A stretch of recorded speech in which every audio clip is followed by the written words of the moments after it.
કેમ કે હજી ઘણી યુવા પેઢીને પ્રશ્ન થાય છે કે આંબેડકરે કર્યું શું? તો જાણો કે તમે આજે કોઈ પણ જગ્યા ઉપર કોઈ પણ સમાજનો વ્યક્તિ પાણી પણ પી શકે છે ને, તો એનું કારણ છે આંબેડકર.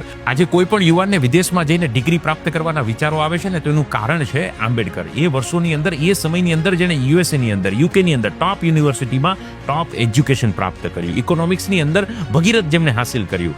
આજે કોઈ વ્યક્તિ પોતાની લડત લડી શકે છે ને એક વિશ્વાસ છે ને કે મને ન્યાય મળશે, તો આ વિશ્વાસનું કારણ છે બંધારણ, ને આ બંધારણનું કારણ છે આંબેડકર. આજે કોઈ પણ મહિલા કોઈ પણ જગ્યા ઉપર જઈને પોતાની ફરજ બજાવી શકે છે, કામ કરી શકે છે ને પોતાના પરિવારને ચલાવી શકે છે, એનું કારણ છે આંબેડકર. આજે એક દલિત પરિવારનો દીકરો પણ કલેક્ટર બની શકે છે, એનું કારણ છે આંબેડકર.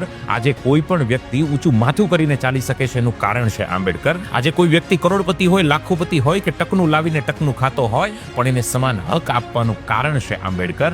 આજે મંદિરોની અંદર આપણે જઈને ઈશ્વરને પ્રાર્થના કરી શકીએ છીએ અને ઈશ્વરના દર્શન કરી શકીએ છીએ ને, એનું કારણ પણ છે આંબેડકર. પણ જે કંઈ પણ આપણને ગર્વ પ્રાપ્ત થયું છે એનું કારણ છે આંબેડકર, અને આજે એમની જયંતિ છે. વિશેષ તમારું શું માનવું છે ચોક્કસથી કોમેન્ટ કરજો, પણ આ વિડીયોને તો આપણે જરૂર શેર કરીએ યાર. એનું કારણ છે આંબેડકર.